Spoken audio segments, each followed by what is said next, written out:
Alrighty, hello everyone folks, and good morning. Welcome to a quick little, I'm going to call it a review through for Crimson Tactics. So this is a SRPG that came out a couple of weeks ago here.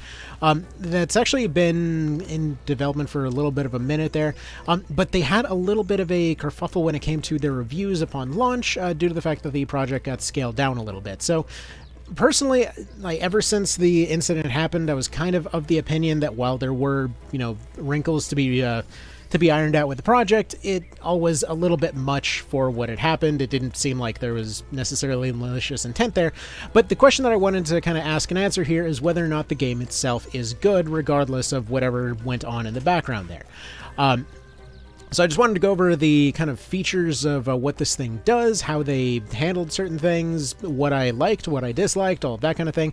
And I wanted to do this for all different sections of the game, because one of the running themes of a lot of those sudden review changes were cases where folks were saying that the thing would be kind of unfinished because the project got scaled back. Now, from what I've seen and from what I've heard, it sounds like it's still a pretty decent length, and it sounds like the thing was kind of planned to be a bit too long to begin with. Please bear in mind that in a lot of cases, many games, especially of this genre, have a tendency to, well, run into those issues where maybe being too long can go against them a little bit. I can't even tell you how many times I've gone and explained something like Ogre Battle 64 to different people, and basically just got that same response where somebody had gone and tried it and they liked it, but then they never ended up finishing it, just on account of it taking a really long time to get through. So either way, it's not necessarily a bad thing as long as it's a good enough length to be solid, as long as the mechanics are fun, which, yeah, they are. There's a lot of things I really love about the mechanics of this game. A lot of the flow of it is really darn solid, and there's actually a lot of things that even in my first impressions there, I actually ended up getting wrong. So I wanted to correct a few of those things. And one of those things you might have already noticed right away here, actually there's a few of them, wherein there's actually, here, let's see, who's actually injured at this point. There's actually several control implementations that I actually was judging a little bit too early there. Namely, when it comes to the standard feature of something like the square menu, wherein, like, let's say you go and attack something, normally you would hold down square to go see the health bars. But apparently the control scheme, which, again, a lot of games had kind of copied from the Tactics Ogre side there, is a bit different this time around, being on the left thumbstick instead. Now, the interesting thing is, and why they did this, apparently, is so that you actually do have convenient access to all of your camera controls at once. If it was on square, you move your camera with the right thumbstick, but if you're holding it on the left thumbstick, you get access to your bars, you can still move it around everywhere, and you still have access to your zoom in and out. I will say on a UI note, while this is like 90% of the way towards being exactly what it should be here, it would be nice to see maybe something around the health bars to indicate friend or foe a little bit better. The reason that this is cool in terms of its implementation is because some of these maps get pretty darn big. Scale is one of those things that this game does pretty darn well. Many of your fights will essentially meet like a Tactics Ogre level of like enemy engagement right from the get-go. So there's pretty large-scale fights that happen with a lot of different things going on, lots of different areas being controlled. But when they get all bunched up like this, it can sometimes be a little bit hard to tell who's on what side, though I will say over time I've gotten more and more familiar with it. So I've been thinking this is less and less of an issue as time has gone on. Alright, so next thing, as far as the multi-classing. So that's one that I still think could use a little bit of an indicator to better explain kind of what skills are on what unit. Basically, you can carry any skill from any class over to somebody else. So, like, if you wanted to have your your mend or your cleanse over on something like your knight or your archer, you absolutely can do that. And every one of your classes seems to have some variant of this available. So presumably, if I had that armor breach ability from the warrior, I'd be able to combine that in with the archer here to be able to go and boost their the range damage and stuff like that. Or, like, for example, I've been putting flank on what feels like dang near everybody in order to try and constantly get those flash mobs of sudden stabby units, especially when it comes to spears and things. Like the one-handed spear variant has this cool thing where it'll essentially you can use it with a shield and you can also use it with a flank. But you have this funny situation where they'll attack in a circle around them. So you can have several units with spears that go up and all have flank on them and essentially all just multi-stab a guy at the same time. Again, going back to that whole, hey, I recognize that from Ogre Battle 64 kind of situation. But yeah, once I've gotten used to the multi-classing, it feels really solid. You can technically rename your people at any time. So personally, the way that I've gotten around the whole thing is just doing the classic XCOM situation of if somebody's going for a specific type of multi-classing, I would just give them a weird name that best explains what they do. Presumably, the reason that they didn't go down that particular route of... actually, let's just go ahead and steal her buffs right now. Is she the one that's buffed? Who the hell was buffed? Are you buffed? You're buffed. You know, whatever. Let's just go ahead and steal his buffs. I'm kind of wondering what... I guess he doesn't have enough buffs to bother stealing. Okay, what the hell was I getting at here?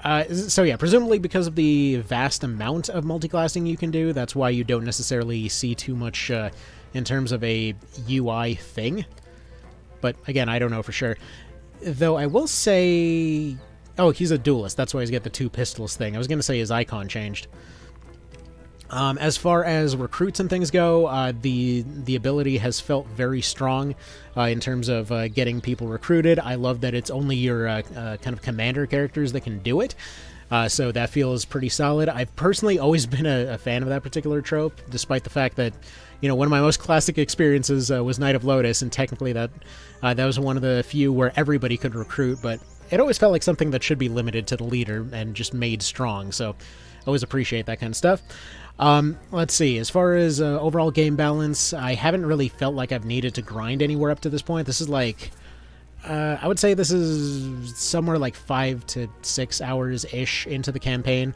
I haven't really felt like I've needed to grind on anybody. I've regularly replaced my units just as if it was a Tactics Ogre Reborn type situation, so that's felt pretty good. I actually meant to bring my cavalry along for this particular fight. I'd heard some some complaints as far as the cavalry system in this one. So the way that cavalry is implemented is that essentially it turns a unit into a 4-tile unit, gives them double the attacking range, as in, like, it can attack more to the sides and things like that, and then additionally has a secondary unhealable health bar. So once that health bar goes down, the horse is killed, and then the unit becomes infantry. Which, like, despite the fact that I've heard a few kind of criticisms of it, honestly, I love that system. I went ahead and just did a standard old, like, light spear or light sword kind of unit onto a horse, and just went and used a dash move to put them up ahead, and just repeatedly had them harass things just by sitting there and flanking everything. So they would run around behind something, you would have other units charge forward, they would attack from the front, get a free flank attack every time they attacked. It's great. It feels awesome. Like, strategically speaking, I love what's going on with this game. I mean, it's one of those... It's not very many... in the genre, especially in the indie side, that I'll regularly find myself going into random fights just because it's fun to do the random fights. I mean, like, on this one, pretty much every time that there's been an option to bribe off the bounty hunters, I'm like, no, I want more of this gameplay. So, to me, this feels awesome. The trajectory markers are nice in that they tell you in red when you're actually not going to be hitting your target. It's a minor detail, but many times they'll just stick with the default colors. So that's nice to see. The health bars in general have kind of grown on me over time. They looked a bit placeholder in my eyes at first. Like, I feel they need a little bit more black background to them, which, again, feels like a very pedantic thing to suddenly get pissy about, but I just think it would look a little nicer. Either way, that's just a personal little opinion there. Overall, like I said, balance-wise, feels pretty solid, with a couple of caveats. I kind of wish the Duelist had some kind of more early game skills. So as far as the different classes, clearly some were meant to be more advanced than others, like your basic warrior, knight, ranger, cleric, and mage seem to be the ones that you're meant to start off with.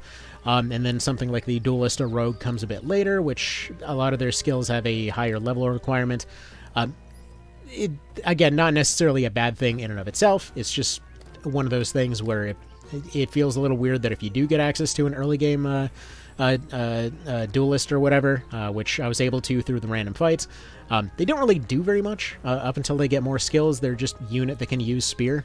So, which, again, it's fine. I just kind of wish they got something, like some kind of, I don't know, guaranteed hit or something. I'm sure they have something along those lines in their skill list.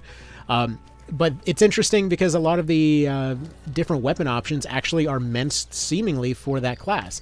Where, for example, many of the other units will strictly be attacking in their normal sense, but when it comes to somebody like the duelist there, they actually can take advantage of a sort of a Fire Emblem-esque weapon triangle. Or, for example, can get skills for a damage bonus that allows them to get better kind of advantages over units using the other weapon type. So, like if they were specifically using a one-handed weapon, they'd be able to outspeed a unit that's using a two-handed weapon. Or if they're using a two-handed weapon, they can use it to overpower a unit that's using a one-handed weapon. That kind of thing. So it feels really good. I mean, strategically speaking, I love the options on display in this game. It's been very nice to see these fresh new options coming up seemingly every fight.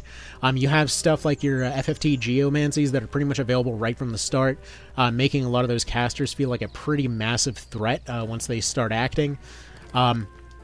There are a few weapon classes I'm not really super sold on yet, namely guns and daggers. I'm sure they'll have more tech as time goes along. It's been a running theme, but like right there you have mages running your equivalent of geomancies, just going and stunning multiple units, keeping an entire area kind of locked down there. The variety of different abilities and whatnot, being able to swap between classes does feel really good.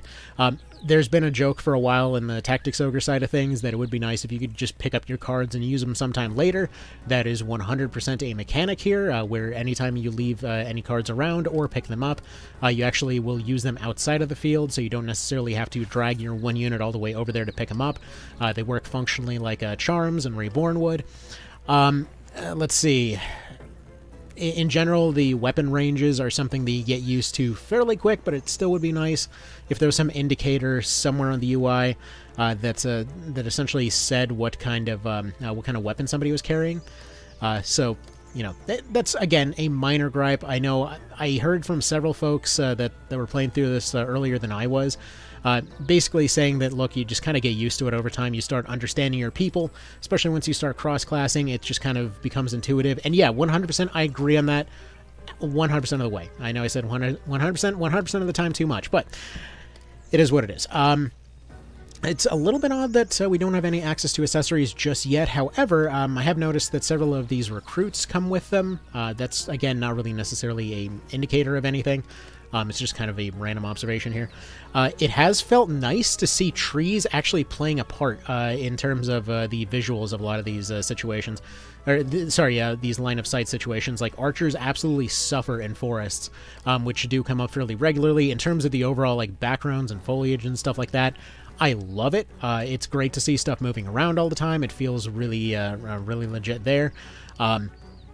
Just so you know, as far as these recruit odds, they vary a lot depending on whether the unit is damaged or not, and whether or not the fight's going well. Like, there are retreat mechanics and stuff like that, as well as the fact that many of them will just have really low loyalty to begin with. So, like, I've seen cases where you had something like 60-70% recruit odds on a unit that was basically untouched, whereas in many other cases it'll be starting off at basically 0. And it gives this feeling that all of these people are people. Like, right there, oh, I thought she was going to retreat. If you have a unit surrounded, there's actually routing mechanics, like I mentioned. So if a unit is surrounded, or if they're very injured, or if the fight's just going very poorly, there's going to be situations where they'll just take their turn and they'll be like, screw this, I'm out, and then they'll run towards the nearest entrance.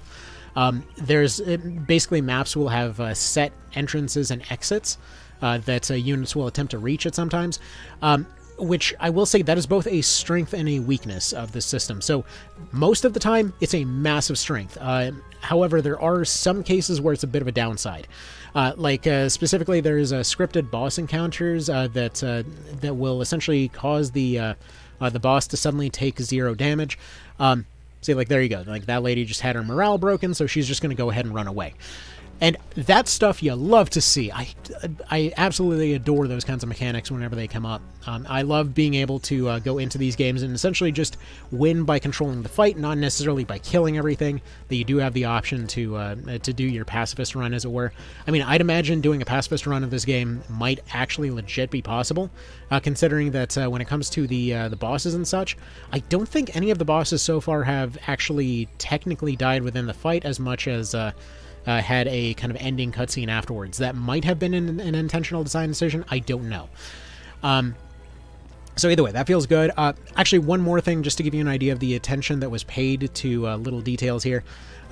You may notice that despite the fact that I was asking earlier for the ability to skip up and down on menus, they actually improved on that system. That instead of looping the thing upwards to loop down to the bottom of your menu, the way that they do it is that left and right will take you to the top and bottom of your UI, which means that if you're going and selecting basic attacks or primary abilities, or just want to end the turn, you have them in one button press instead of needing to go navigate to it. That is really good. I love that. One thing I'm still a little iffy on is this switching over to mouse controls in some situations thing. It's fine, though. Like, this is something that honestly doesn't really change anything. This is just like a controller quirk that in some cases it's the mouse. Either way, that's kind of felt better and better over time. The more that I play this game, the more that I love it. That's why I wanted to do this in chunks, because I wanted to get some of these thoughts out right now, and then, you know, later on down the road, we'll just be doing more and more sections of this whole thing. Let's see, we got our sword options right here. Let's go ahead and see, was it you that was the horse? Let me check here real quick. Yeah, you're the gladius and buckler. Do I have horse? Okay, my horse actually did die. That's, so, I wonder if horses have lives. Because let's go ahead and buy a new horse. I think horses might have lives. Because I had a horse named Baron that was there for earlier videos and such. Like, I love how people are always doing stuff in the background here. It's just good. Anyway, so I had a horse. Ooh, this is a very, very expensive horse. I don't know how their stats change. I don't know if you can use charms on them or what. But basically their main thing is just that they are a big ol' health bar. If they lose their health bar, the unit ends up falling. I actually probably should buy a second horse because I haven't been doing much else. The main thing that folks were complaining about for this mechanic is that it caused... Nosy. Alright, whatever. We'll just get Nosy over here. I think you can actually rename these horses too. But it's nice to see your characters, or your horses being characters. Anyway, let's first of all, let's give you a horse, because why not? You get Nosy, because your nosiness has gotten you into trouble so far. And then let's go ahead and go over to, yep, this one, who's gone and been this whole kind of thing. Actually, let me go ahead and see. She's got her flank, she's got her war strike. Just so you know, as far as these multi-classing things, they have individual kind of skill points for every class that they go through. So if you switch them over to another class, give them another weapon type and what have you, you can still retain the same skills. There doesn't seem to be a limitation on what skills somebody can learn. But anyways, they'll retain the skill points as that class. So if she switches over to a knight, you saw she had 350 as warrior. We switch her over to a knight real quick, which makes her hitting power go down significantly, but whatever. And then we go over to her abilities. We see that those are the same, but we see that her... where was it? That was I even talking about just now. We'll see that that her skill points are essentially not 350 anymore. They are 0 for this particular class, but I want her to be able to learn some of these different abilities, like a stunning strike, for example.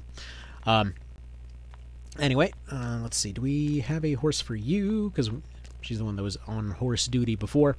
This horse mechanic feels nice. Like, I really, really appreciate the way that this was handled. Another thing to point out, you may notice that her tarot thing didn't have an exclamation mark before, but now it does, okay?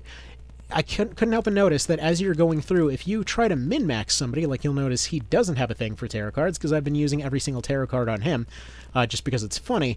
But you'll notice that as you're going through, that it's actually paying attention to whether or not that character is underpowered for their particular class, which you might notice given the usual way that I play, a lot of these characters are, so it's going to be like, hey, look, maybe you want to use a tarot on these guys, except for this cleric over here who, you know, presumably came in with better equipment or something, so she currently is doing just fine.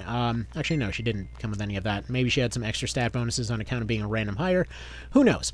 Either way, it specifically tells you this unit is underpowered or this unit is overpowered, that kind of thing. It's nice to see, again, that attention to detail. Another attention to detail here that I want to point out about the horses. You might say that specifically the fact that light weapons are all you can use on a horse is going to be a limitation in terms of, you know, you don't want to give them too much power, which that might have been part of it. Sweeping attacks on a horse would be kind of busted, but a cool thing that I noticed is that there is a lot of tech when it comes to horses and just running around with shields. Specifically in this case, I'm going to have him run a crossbow because, again, he is overpowered by the fact that I've given him all these extra points all the time. Anyway, so as far as shields go, it's a nice way to clue people into the fact that, okay, you can't technically heal on a horse.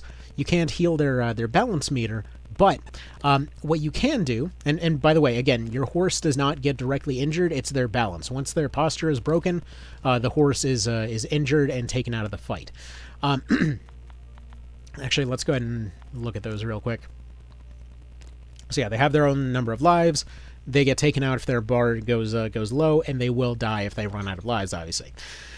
Anyway, so as far as these go, the fact that shields will have this mechanic where you basically can have a much higher chance to dodge something if you specifically activate the shield on your turn instead of attacking, means that they give them a lot of defensive play in terms of like setting up a flank while also setting up your shield.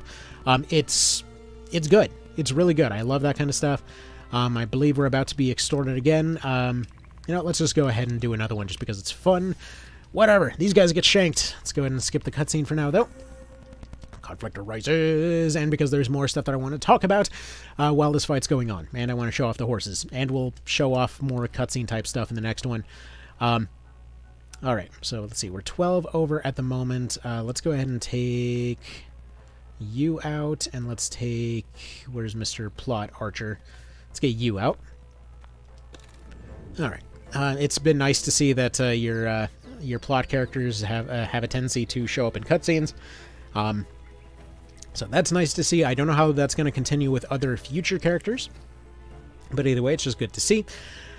Any darn ways. Again, it's just a good sign that I want to do the random fights just because I keep wanting to test out how little adjustments affect the team. That's always a good sign to me. If you love the random fights, you love the game. That's kind of how it goes with SRPGs in my mind. Anyway, so I mentioned earlier one of the downsides of the whole retreat mechanic. I'm sorry to, you know, suddenly cycle back to this half an hour later. But in terms of the retreat mechanic, how it can potentially be a downside. So when it comes to the bosses, there's going to be certain situations wherein you'll run into those cases where the boss has to survive the encounter to set up like a boss fight or something else. So like recently, there was one surprisingly well done scene regarding a character that was supposed to survive that fight, hop on a horse, and run away from the fight. And that's exactly what they did. By the way, I shouldn't have taken that swing, but you saw how the guy activated his defend earlier, and that was a 0% chance to hit. That's what shields do. Basically, light weapons do a bit less damage, but give you a lot more play as far as that stuff's concerned. They're a very solid defensive play. Let's see. Can I target this guy? No. What about you? Probably not, because all of that tree cover. We're just going to go ahead and move you over this direction then, and take some shots this way. I did mention earlier that it would have been nice to see a bit more difference in terms of the... in terms of the contrast. I think that's actually possibly happened. I couldn't help but notice that there was a small patch, and now suddenly it's a bit easier to tell what's going on. I don't know if that's necessarily my eyes adjusting, or if maybe something did actually change. I can't tell you for sure. Anyway, let's go ahead and carry on here. So, what I was saying about the bosses there with the running away mechanic, there's going to be certain cases where they will where they'll be in these scripted events, and essentially it'll tell you that there's those scripted events. It'll be like, okay, look, they suddenly take 0 damage. Hint, hint. Like, you should get the idea of what's going on here. This is a plot event. Anyway, if you don't notice that and you keep on attacking them, or if you paralyze them, stun them, what have you, while they're in the middle of their cutscene type thing, you can potentially cause a potentially difficult fight to drag on. See, here's the thing, though, and other folks have pointed this out as well. This isn't necessarily even a bad thing, because potentially it also just means that you have more play with your particular situation. Because in that particular instance, what it means is that if you were going for a kill-all on that fight, or you were trying to recruit everything, or anything along those lines, suddenly that is going to give you, more options. Also right here, I'm just going to go ahead and use our rogue over here to put up her shield, get a little bit closer here, put her in her defensive stance, move in that direction, and then we'll continue on from there. Okay. Do we have anybody available to hit this guy? Maybe not. We've got your attack from the back mechanics. I think that guy's got a... Okay, he doesn't have a flank. Oh, well. Anyway, so the cool thing about the horses, because they have double the attack range, as you saw there, this means that for those light attacks, they're far better suited for setting up flanks. Honestly, in many ways, horses feel really almost... like just on that line of not quite overpowered, but they still feel really freaking powerful when you employ them. They cost a decent bit to employ, and like even though they take that extra slot, I feel like they're worth it. It's a very interesting strategic option in my eyes. Like, I know folks want that like that whole sexy thing over it improves their movement twice as much and makes them fly across everything, but even as they have a ton of play in terms of their overall viability. So I really like it. I should point out also, by the way, flanks don't activate if your attack misses, so that also gives shields even more power in these situations. If you're wondering why that flank didn't activate there, let's see if we can maybe... might be worth cracking that guy a little bit.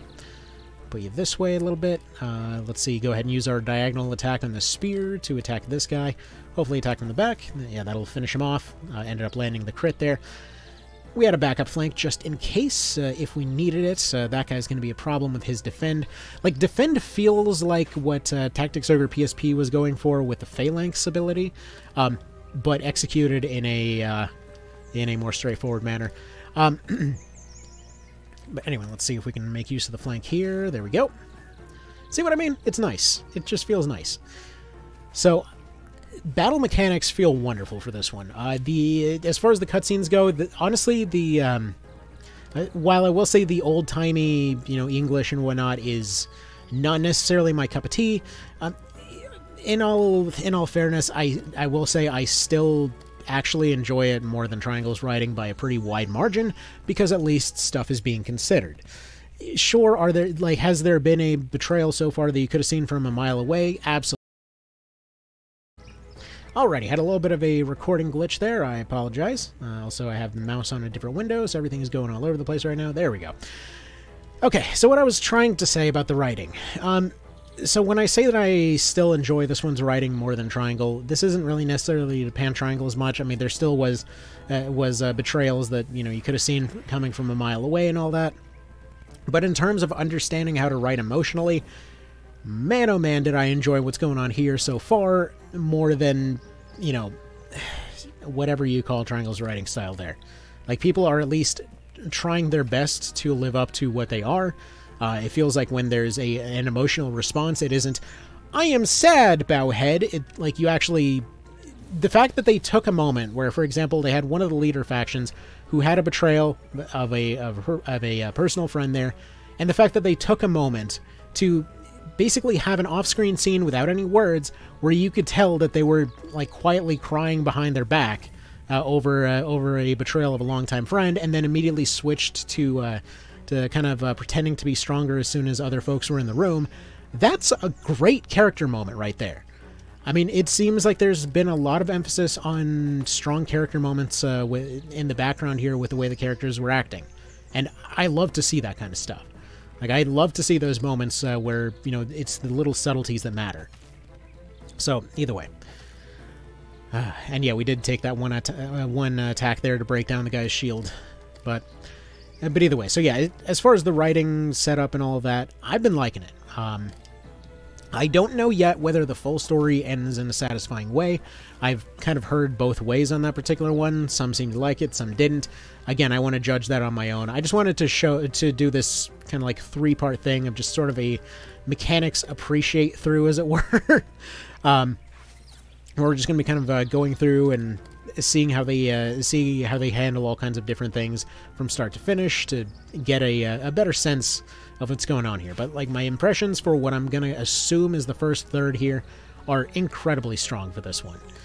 While the visuals and stuff like that may take a second to get used to, I mean, this again, from the animations to the presentation to things like that, it's made more and more sense very, very quickly as it's going on. The kind of power that comes from the dash moves feels very good. Being able to flank into more optimal positions, or for example, to use 2 horses to pincer somebody in for repeated flank attacks and something like that. Like, a tanky unit is all well and good, but then you put your breach arrows on an archer, you know, theoretically speaking, and then you put them between 2 horses that are going to keep pincering. I don't care what their defense is, they're going to die pretty quick. And it just feels good to be like, okay, I'm not going to be able to go block this unit from supporting that flank on the left. Let me just go ahead and move over here. One more note to point. Alright, apparently I'm going to have a lot of recording annoyances in terms of my recording software. But just to point this out, one thing I didn't appreciate as much earlier was the fact that you could do this, that you actually had your overhead menu. And that's actually a large reason behind where the cursor placement is. Because, as you may notice, you can actually play the entire thing like this. Where if you wanted to strictly play overhead, you absolutely can. You still get all of your usual flanks and abilities and things. So that's all there. The one downside is if you try to zoom in a little bit, it eventually just goes like, nah, no thanks, and then just switches back to normal, which is fine. There's nothing wrong with that. But yeah, just so you know, that overhead menu does have a really legit reason for existing the way that it does. Anyway, let's see, what else here? I was complaining about the visuals of the main character in my original one, but they actually do switch over to that kind of long coat look pretty, I would say a couple hours into the game here. It feels like they're going to have different visuals for different arcs, as it were. So that's kind of cool to see. I just noticed I sent away my cavalry without actually finishing this guy off. Way to go. Let's see, as far as unit deaths go, the recruits have been plentiful enough that I actually haven't necessarily worried too much about losing units. Again, just kind of been playing it like Reborn in that regard, and, you know, it's felt perfectly fine. Let's see. As far as individual weapon balance, it feels like many of the weapons in particular are seemingly balanced around their situation more so than against each other, if that makes sense. So like we saw earlier, where many of the lighter weapons, I mean, technically are obviously going to be less powerful than the heavy weapons, especially when we're talking like single tile targeting rather than area targeting, like swords and daggers in particular would feel weak initially. But it feels like swords in general are a little bit faster there. Potentially might have more options down the road, might have better access. Something like daggers I still don't know about yet. Maybe they have some better crit modifier or something, I don't know. Still kind of learning all of that stuff as we go along. But yeah, mechanically speaking, there's a absolute ton to appreciate here.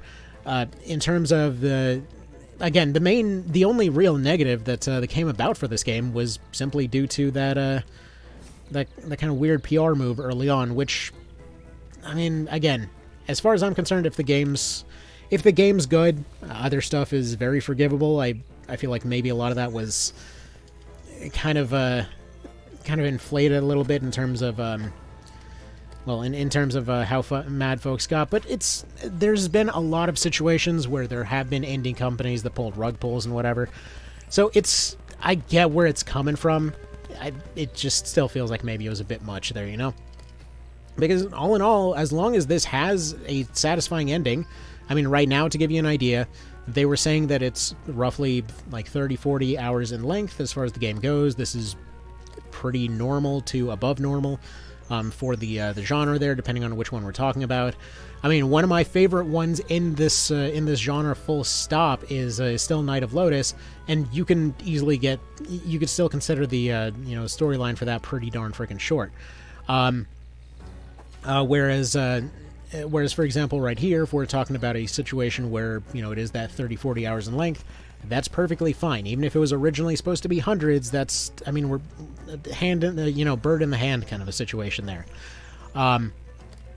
Let's see. As far as the controls feeling like they do, over time, everything that was chosen here has made more and more sense. Like, it really bothered me at first, and then just as I kept going on through it, as I kept on, like, you know, figuring stuff out, yeah, this is great. This control's great.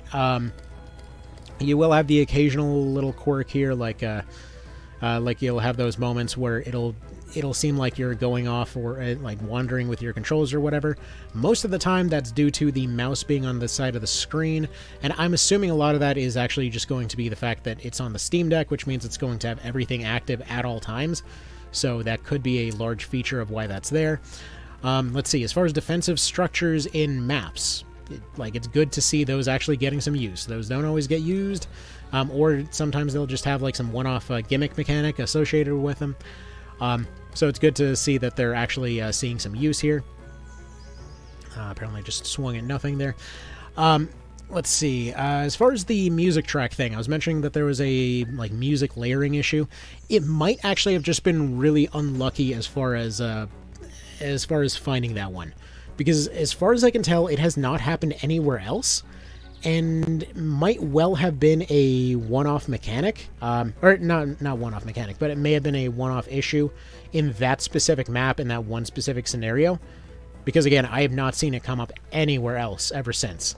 So more than likely, it could have just been something so oddly specific due to the fact that I was repeating a lot of early game stuff, as I tend to do, because I tend to just kind of sit there and fiddle with mechanics a decent bit. Either way. What else? He's just going to go and do his casties, as he does. Okay, so the magic system is a little confusing at first. I will say I'm still not quite clear on a lot of stuff there as far as when and how somebody can learn stuff, but it appears to be something along the lines of each class will have specific magic access and is allowed to learn a specific amount of stuff as you go on. You basically can just spend so much resources on being able to learn certain spells that are available to that class, and then those carry over to a different class later. Something along those lines. As for anything more specific than that, I don't really know as of yet. Haven't really been using that as much. Now, I will say one note, as I mentioned earlier, where it seems like a lot of the strengths of the weapons are contextual rather than direct. One thing I have noticed is that, like, when it comes to crossbows and pistols and stuff like that, you'll notice a lot of the units that you'll encounter using them, at least up to this point, are also encountered in areas with a lot of terrain obstacles. It's like right here, where all of our preferred longbows and stuff like that might have a harder time actually reaching their targets. Something like a crossbow there is able to fire through those trees just fine. So it does give more interesting kind of strategic options as far as those weapons are concerned. And again, it feels nice to go into these fights knowing that, you know, even if we end up losing a unit or two, that the lives mechanic is holding up just fine. We're still probably going to end up with a net positive. Maybe we'll get a recruit or two. And then, you know, we'll just be able to replace units, but we'll be able to keep the favorites. You know, Lady on Horse over here has been a long-time survivor of this particular team, so, you know, they're staying here just fine.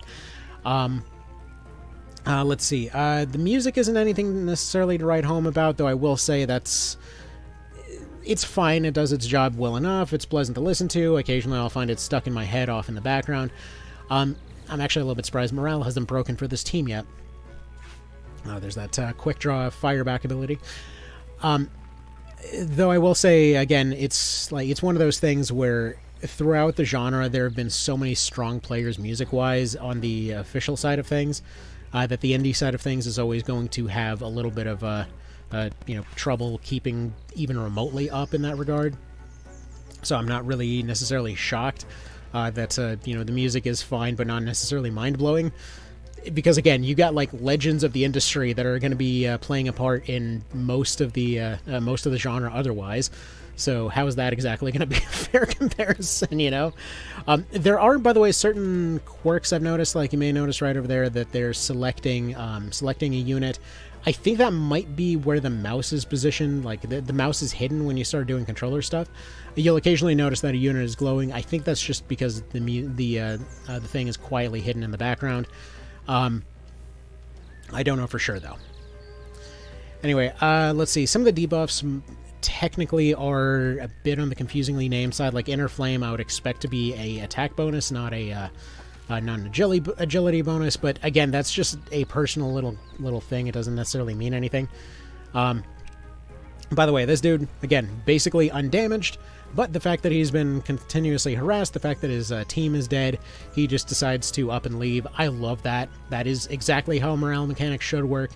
Like, a healthy person shouldn't suddenly feel like, oh, I'm completely invincible, and decide to take on an army just because they have maximum health, you know? So you love to see that. She's going to go ahead and pick up her stuff there. There's occasional delays when it comes to kind of interactions when you have multiple at once. Like, if you have, like, 3 flanks going off at once, you know, you'll notice a little bit of a delay between them. But again, that's fine. There's nothing inherently wrong with that or broken with that or what have you. In fact, in many cases, it can potentially be a thing to alleviate confusion, but it depends. All right, so we took a few injuries. I would like the option to skip this, though, where it ticks off all of the random trash you got along the way, because there are a lot of crafting materials. I was a little bit critical of the crafting system at first in terms of necessarily, the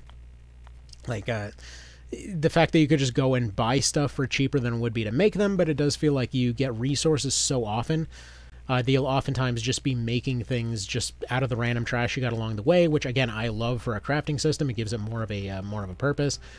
Every town has different facilities that are available, and as you go through the story, it seems like different areas are going to be available at different times. So this could be, more of a thing there. So let's see. So, like, we got a bunch of rando bits and pieces here. So let's see. Removes all stacks of burning. Oh, debuff stacks. Right. So debuffs are pretty strong in this game. And additionally, you can put additional stacks on units. So if, for example, you have several mages dropping stuns over and over and over, that's actually going to give you some pretty solid play there. Again, to praise the controls a little bit here, I do like that... hang on, did it just gray that out? No. I do like that you go up and down with the triggers rather than necessarily selecting it from the menu. It feels like a minor thing, but it feels good to be able to go through and just like pick how many you'd like of something, you know. Yeah, removes all a stack of stunned. Do it. Like, I would like that you'd be able to... Actually, wait, hang on. You can't just do it from here. Okay. There's a button for that. Honestly, should be paying more to the context options, or paying more attention to them. But anyway, this adds like a sort of a soft randomization mechanic here. Also, somehow I managed to... How did I pull that off? Alright, well, add that to the... Somehow I managed to put myself in this situation. I'm out of the UI, but also not really in the UI. Alright, let's see if we reload that, if that fixes it. Otherwise... Not autosave, it's a hard save. Okay. I somehow managed to permanently exist within the store. Again, there's going to be some additional, polish needed here and there. However on earth that just happened.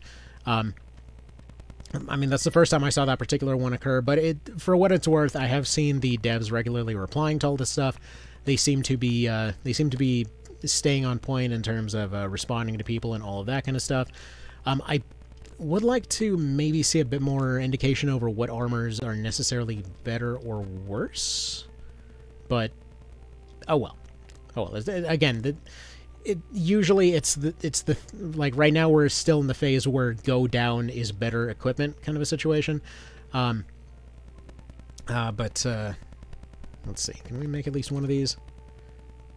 Going back and manually selecting stuff, even though I just figured out that you could absolutely not do that. There you go, make one of them. I do like that all the different items have their different icons and what have you. Make a few pieces of armor here. But yeah, overall game flow feels great. Overall, liking the mechanics. I'm liking the animations and stuff like that. Do we have any information on... Okay, so one thing I also noticed, by the way, weight. So the weight on items goes up pretty significantly as you're carrying along here. This is making me think that maybe, just maybe, we'll have a situation where it doesn't stretch too far as upgrades are concerned. Where, you'd be using certain items specifically for lighter weight. Like the daggers I mentioned earlier seem pretty lightweight by comparison to everything else, being what looks like an 8 as opposed to an 11 or what have you. So potentially, potentially a good thing there. Let's see. Yeah, no different ranges on these guns or whatever. Let's see. Offhand weapons. What's this one do? Let's go see which one's better. Because we got the oak wood. We don't have enough copper for that. Apparently we can just buy that at the store. Let's see, 125, 90. Yeah, these are going up pretty significantly, but they're also pretty darn light. Anyway, whatever. We'll figure that out over time. So yeah, mechanically speaking, feels solid. Needs a little bit of a more kind of a, I guess, polish for some of the random bugs you'll see come up every now and then. As far as the cutscenes go, I'm not necessarily going to go go through multiple different cutscenes here. I just wanted to show an example of whatever this random cutscene is, where there's typically every scene that I've seen, there's a lot of attention paid to just people doing stuff in the background convincingly. All right. And what's going on here? Like, I love the strut everybody's got. It's surprisingly confident. And apparently we're going to go after a dragon. Apparently we're going full OB64 right here. And dragon's causing a ruckus. Okay. I want a pet dragon.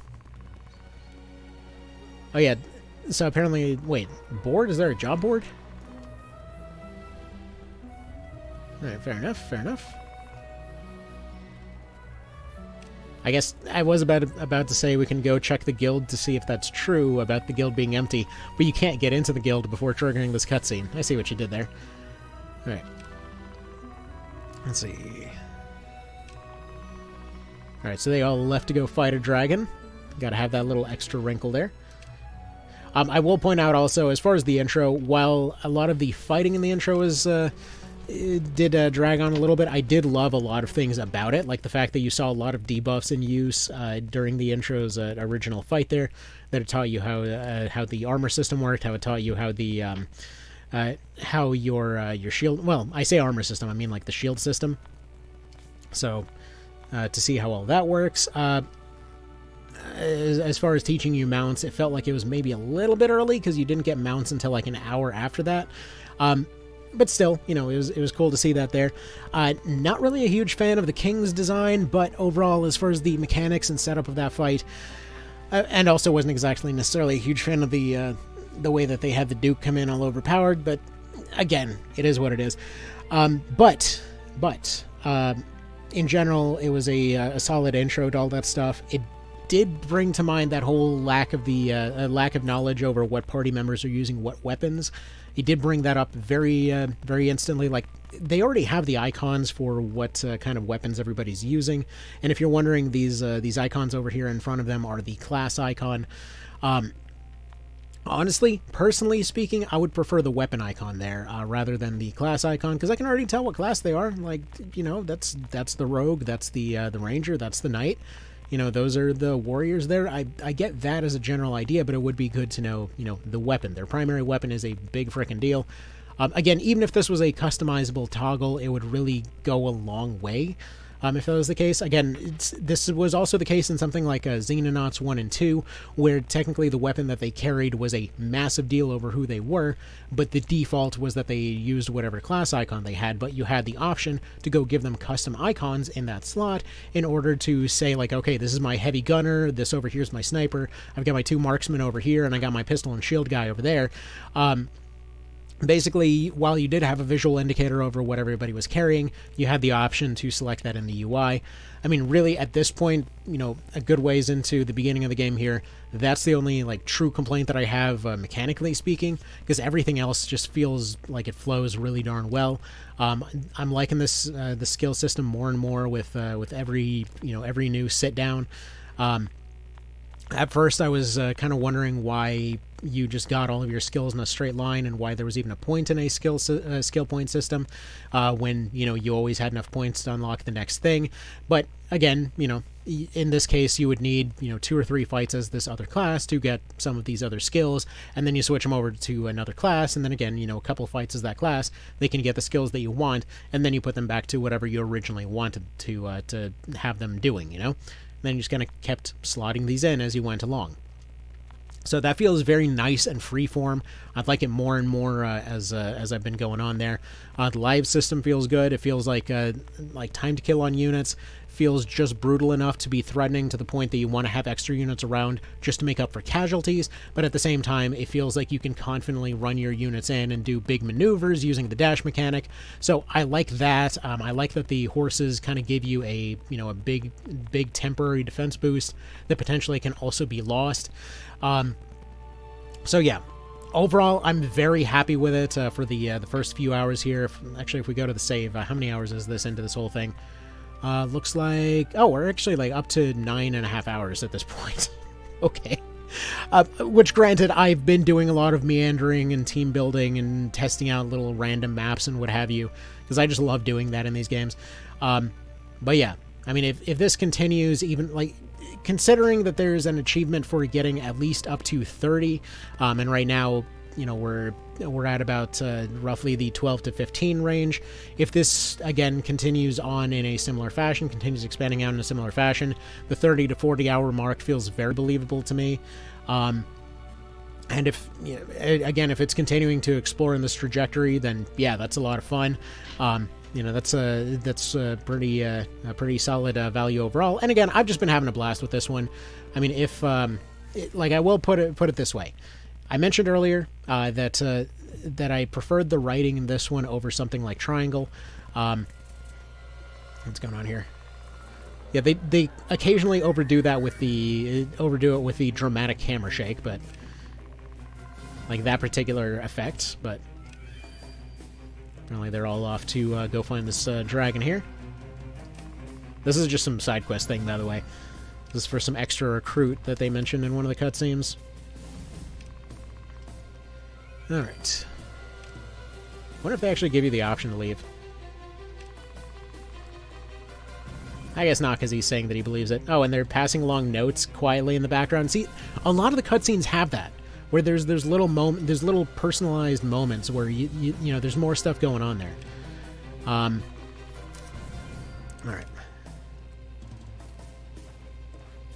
Are we gonna go and ambush them or something? And she changed her mind. Okay. There's a guy with a warhammer off in the background there. And I guess that's kind of fair. We just got the achievement for carrying around 10 grand right before this. We did spend it on horses, but still. You know, it's still a nice touch. Anyway, I doubt that was actually the reason necessarily. And I will say also, just to point this out, as far as the decisions and stuff like that, up to this point I haven't... okay, we're going to take our horse lady out. We're going to replace her with somebody else. I will note that as far as the decisions went, I went and did opposite decisions from last time. There were slight differences, but nothing too crazy. So I'm assuming, you know, it's not going to be the craziest thing in the world as far as those go. Let's go ahead and take those ones out and just go with whatever's left on this team here. But yeah, mechanically speaking, again, I'm still having a blast with this whole thing. It flows well. It plays well. Actually, I like this theme. This is pretty solid. Okay, we got some a bit more slappy here. Yeah, we're probably gonna have a little bit of a hard time, aren't we? I haven't felt the levels mattering nearly as much as positioning, so that's always a good sign. Let's see, are you my Warhammer guy? You're my Axe guy. Alright. Then you go ahead and move over here. Actually, I want to say maybe one of the earlier themes sounded like this. Oh, another thing to actually point out, just so you know, as a bit of seemingly anti-frustration mechanic, if you're wondering whether dashes Like with the AI, just like FFT, if they're injured, they will oftentimes attempt to get themselves to safety. The AI in general seems to do relatively smart things. But as far as whether or not it becomes frustrating to chase down somebody that's injured, if a unit is injured, they can't dash anymore. So they can only do their short moves like it was a TO or an FFT or something. So just so you know, there are anti-frustration features for stuff that you've probably thought of already. So that's nice to see. And given what this game has done so far, I would not be shocked whatsoever if there actually was a dragon and they randomly swooped down in the middle of this fight or something. Again, just wouldn't put it past them. It seems like sudden changes to the field have been a regular thing, so that's been nice to see. Overall, I'm still sticking with I'm still sticking with my recommendation on this one. Again, all the controversy and stuff that happened was not ideal by any means, but this is still a dang fun game. Like if you love games like this, this is still really darn fun. All right, let's see. Let's move this guy up here so we can do a little bit of tanking. I'm gonna go ahead and shield him up next round. And anyways, I should probably wrap this up. This one's already long enough. This was meant to be a quick little deal. It has not been quick. Oh, actually, one more thing I should mention. Whenever your units are disabled, they can actually still use items. So, like, he can't defend or attack or anything, but he's still able to make use of his items here to fix his condition. So again, really big on the anti-frustration features. Where's this dude? It's gonna be this guy. You can't do flank attacks with bows. That feels like one of those things that might be a feature down the line, if I were to guess. Feels like something that the rogue might have, because they have had a lot of sort of unique sounding abilities. I probably should have gone over some of those abilities just to give you an idea of some of the stuff that you're working with there. But like your counter fire ability on your archers shows up pretty early. Your ability for your casters to disable multiple units at once comes pretty early. I'm not even utilizing that on this team right now. That guy got absolutely just blown away. Oops. Alright, land that crit if you could. Unfortunately, it gets blocked. Alright. Probably should have blocked off that gap there, but glad I had the knight on defense. Let's see here. Let's actually see if this guy is able to flank while he's disabled. I don't think he'll be able to, and we won't be able to test if he misses anyway. I do like that they have the footstep sounds and stuff like that. That is one of those things. I don't know if it technically started with triangle, but if that's what it added to the genre, it was good to have it there. Let's just revive you. He lives. All right. But yeah, there's a lot of attention to detail here. Just for all of these different little mechanical interactions. What's he gonna do? Oh yeah, disarming, disarming with fire. That he's making the weapon too hot to use. It's kind of a clever little take on that whole thing. Can you flank while you can? Okay, you can flank while disarmed. That's good. I don't know if that's intentional or not, but whatever. It's useful in this particular situation.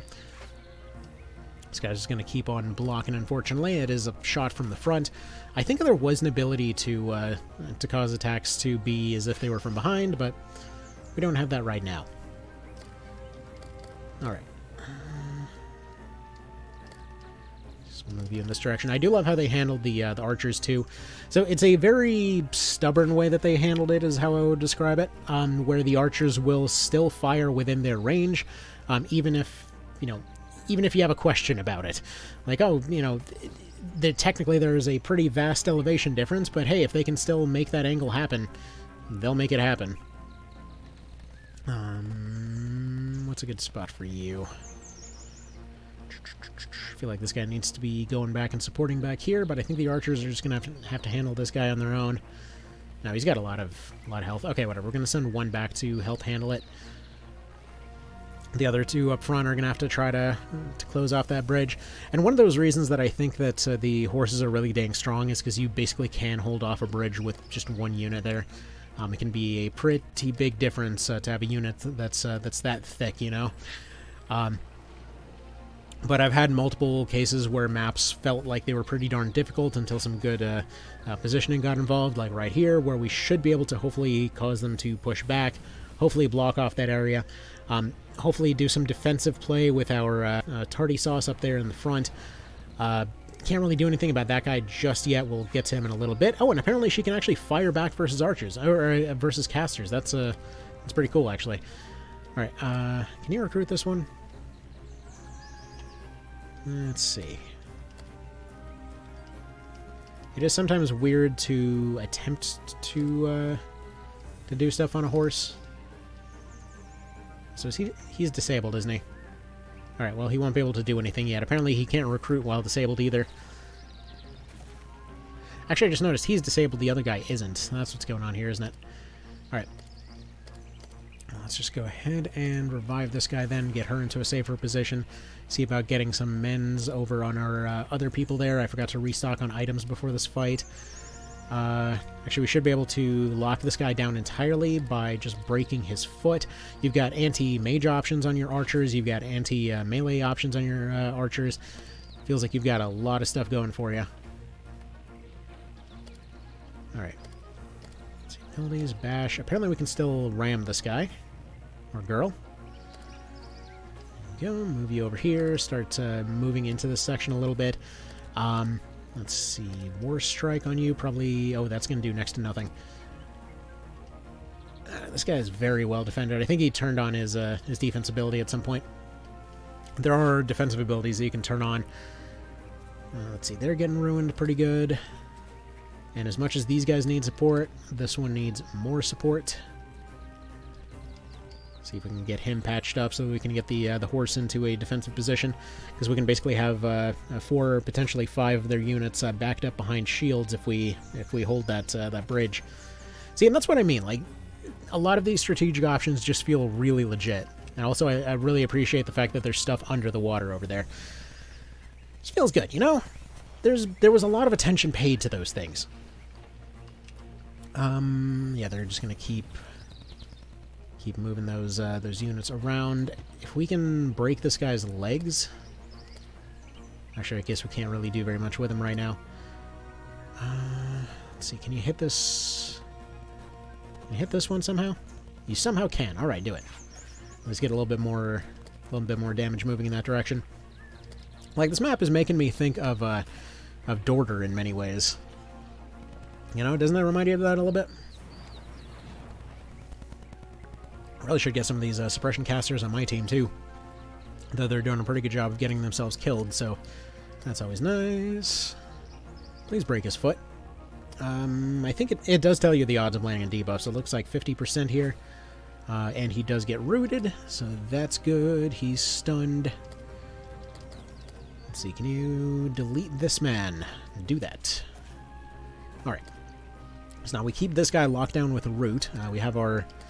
warrior over here attempts to bash him from behind, do that war strike type situation. Looks like his defense is lowered a little bit, but it's still not necessarily going to help too much. Because apparently he's got way better defenses, and we didn't... Well, I forgot to equip that upgraded gear, so that's a problem. Anyway, let's go ahead and start blocking this bridge then, do a little bit of defense. They should hopefully harmlessly bounce their attacks here. He's going to block. I think he's still got a higher chance to block on his next actions, but I don't know for sure. Knight in front needs some help. Those 2 archers are completely destroyed, but I need at least 1 archer up in the front for suppressing their healer, so we're going to go ahead and do that. Again, I really appreciate that there's suppressing fire versus casters specifically. Oh, this guy's got a gun or something, doesn't he? Okay, well, that's a problem. Yeah, that might be our knight gone. Yeah, it is for the moment. If we can get our other guy up, that'll give us more to play with.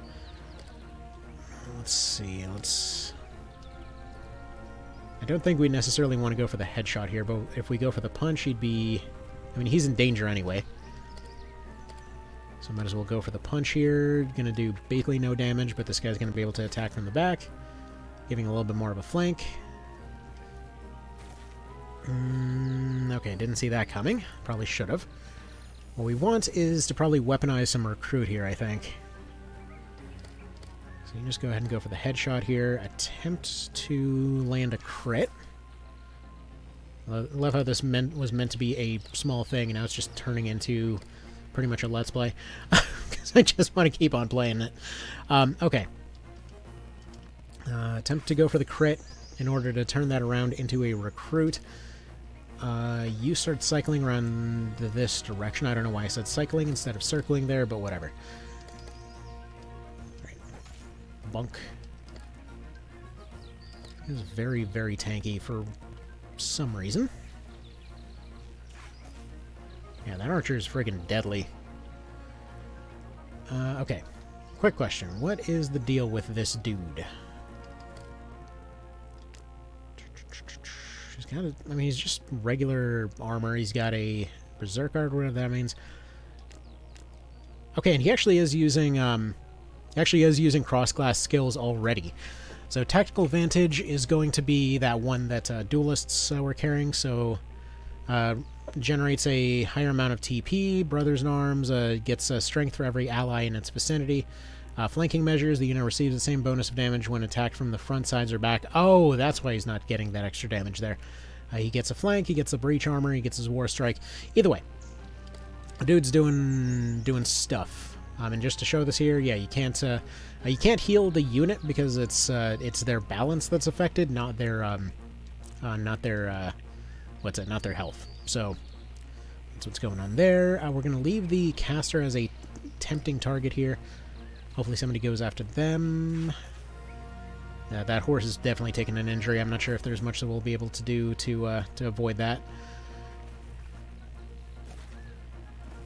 Okay, that's a problem. Oh, one thing I should mention too. Your named characters that are plot important, while they can bleed out and be out for the fight, they actually will stick around for the long run.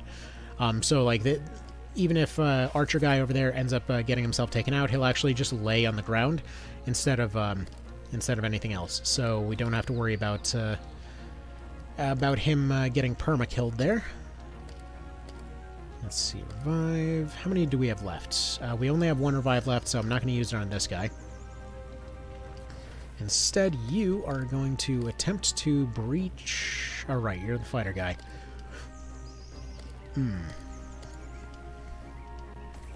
Okay, attempt to go breaching more defense. I want to say vitality bonus or vitality takedowns might potentially stack. I don't know. I actually haven't tested that. It only just now occurred to me that that might be a thing that could happen. Alright, you're taking a shot right there. Out of curiosity, do you, by any chance, feel like switching sides? Because, if your loyalty sucks, you're one hell of an archer. Can we suck up hard enough that they just... Okay. It was worth a shot. The odds were there. Okay. Let's see. I'm going to have her make some quick moves over here. She might get targeted. She might not. I'm feeling like she probably wouldn't necessarily be the priority target, but she can get the knight back up on his feet. We lost one of our potential recruiters in the form of our archer guy over there on the floor, but he's not going to bleed out permanently. We're probably going to lose that archer. That knight I'd like to keep around if it's at all possible. That duelist warrior guy is just a problem for another moment. We're going to have to replace some of these archers. You're going to go ahead and get taken out. She probably would have been the smarter one to attempt to recruit, but whatever. We'll just leave that as is. I do like that while they kept the bleed out mechanic from something like FFT or later TO, they don't appear to have gone for the whole like instant life renewal thing with the crystals. That part was always a little bit dicey, if we can be completely honest about that. So voice is kind of starting to give out a little bit. Let's see. Try to revive this guy, see if he can maybe keep everything going here. Are you within range of that archer? Just barely. He could go and attempt... Okay, he's going to attempt to recruit the rogue if this doesn't work.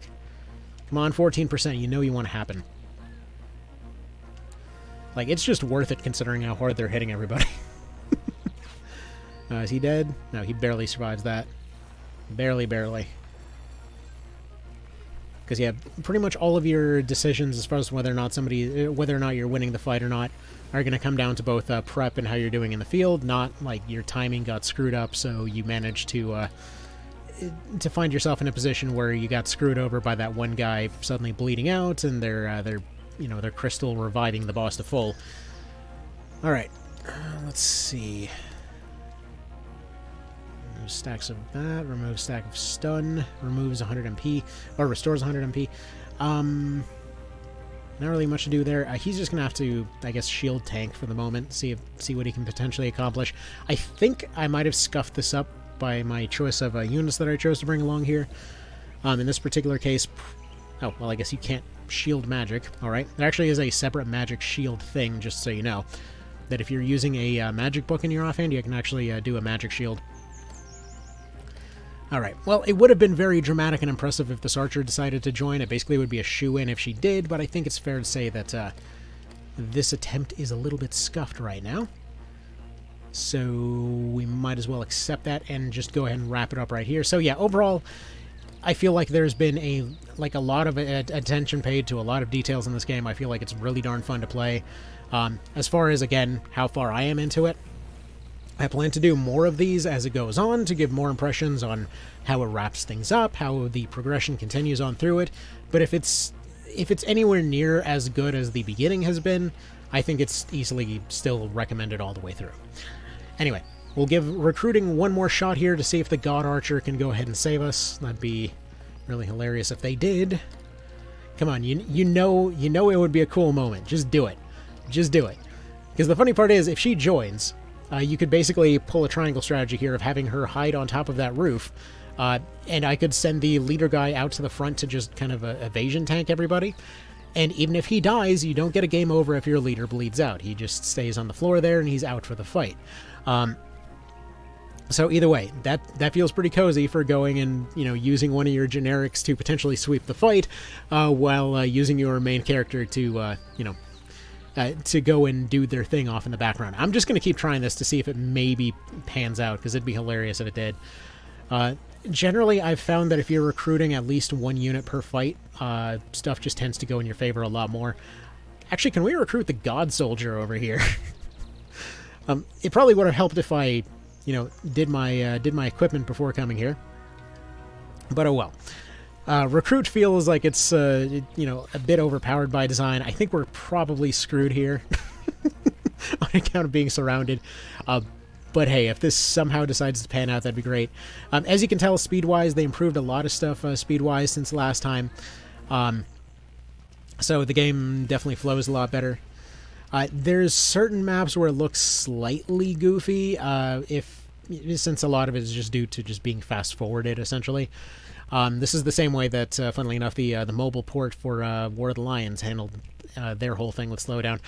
Anyway, so overall, quality of life-wise, gameplay-wise, all of that kind of thing, this feels like a great thing in my book. But yeah, let me know what you guys think. Would love to hear what others think of this whole situation. Like, do you think that all of the instant negativity was warranted, or do you think that maybe it was taken a bit too far? Because, personally, I'm definitely leaning towards, maybe it was a little bit too far. But anyway, so that will be that. Here, I can actually put in one more unit. I should probably put a caster in this particular instance, because it feels like having more healers was definitely the way to go. Here we go. Pop you over there. Feels all right. Actually, wait, what was I doing? Yeah, this is definitely intended to be played on mouse and keyboard, but the controls have been made good enough at this point that I consider this to be my favorite way to play. Anyway. So, that'll be about that. Y'all have yourselves a good one. Sorry that this was a bit of a long one, but I'm hoping it helped to help explain maybe some background on this whole thing, because again, I still think it's good. So, that'll be about that. Y'all have yourselves a good one, and thank you for stopping by. Take care.